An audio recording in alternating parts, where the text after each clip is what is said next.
Let's do this problem from your lab assignment, section 8.4. This is number 1. It says a demand curve for a demand function for a certain commodity is given by the equation P is equal to 14 minus 0.04x. It looks like a line, a linear function. Negative slope, so it looks like it's decreasing. It starts at 14. Okay, so that's our demand curve. And for the first part here, they want us to find the consumer surplus when the sales level is 200. X is equal to 200. All right, so the demand function P of X is the price per unit when X units are available. Therefore, the price when there's 200 units available is going to be putting 200 in for X into your demand curve. So 200 times 4, that's 0.04. I think that's equal to 8. So we have 14 minus 8, and that's equal to 6. So I think if there's 200 units available, then the price should be $6. Okay, now the consumer surplus represented by the money saved by consumers when purchasing the commodity at price P corresponds to the area underneath the demand curve and above the line P. So our P, the price, is equal to 6. And we're going all the way up to 200 here. So it looks like for our situation, where the demand curve is equal to 14 minus 0.04x, the area corresponds to the following here. We're going to go, X goes from 0 to 200, and then we have 14 minus 0.04. So this is just a function times X.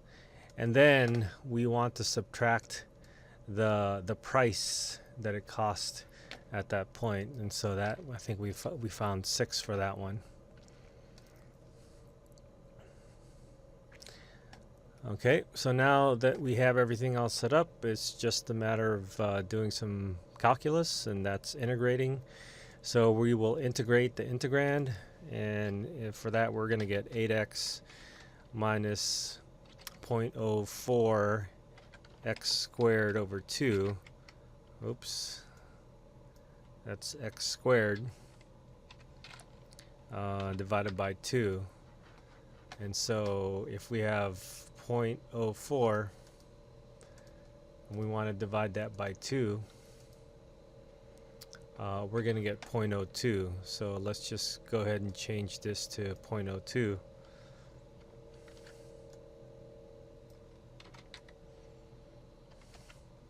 Times x squared.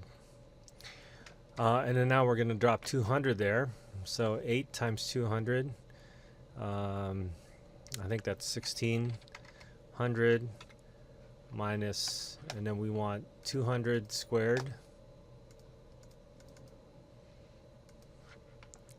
times 0.02. And I think I got 800 for that.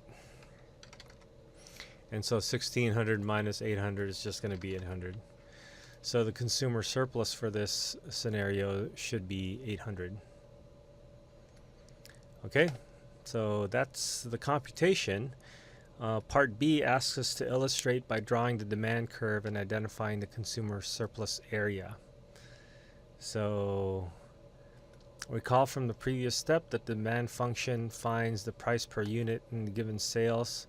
This is a price when the sales level is 200, so when X is equal to 200, we found the price to be $6. And so here, you're going to need Flash to be able to do this portion. It says to draw the demand curve as an equation, identify the consumer surplus as an area beneath the demand curve and above the line 6. So it has instructions here. Select the tool from the object and then enter the coordinates and then graph. So let's see. Let's select the line. We are going to need a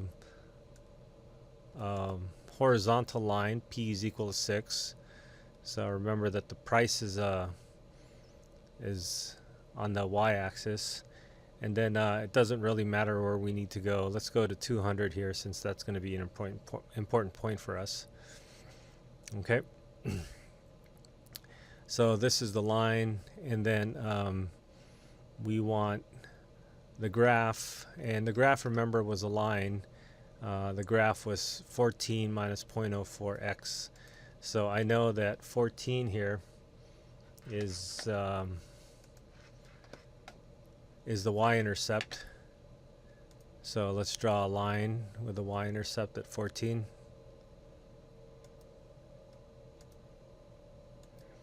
And then I know that this also meets at 206, because we put 200 into the function and we got a value for 6.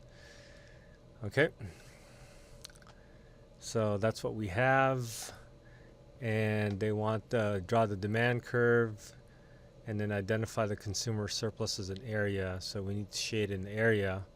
We need to fill this. I think we need another line before we can fill that. Let's draw another line here. And then let's fill this. So that's our demand curve. Or that's our surplus. The area of this is going to be our surplus. All right, let's see if this takes. Looks good, looks correct. And we're able to identify the area that we needed. Okay, so I hope that helps. And that's it.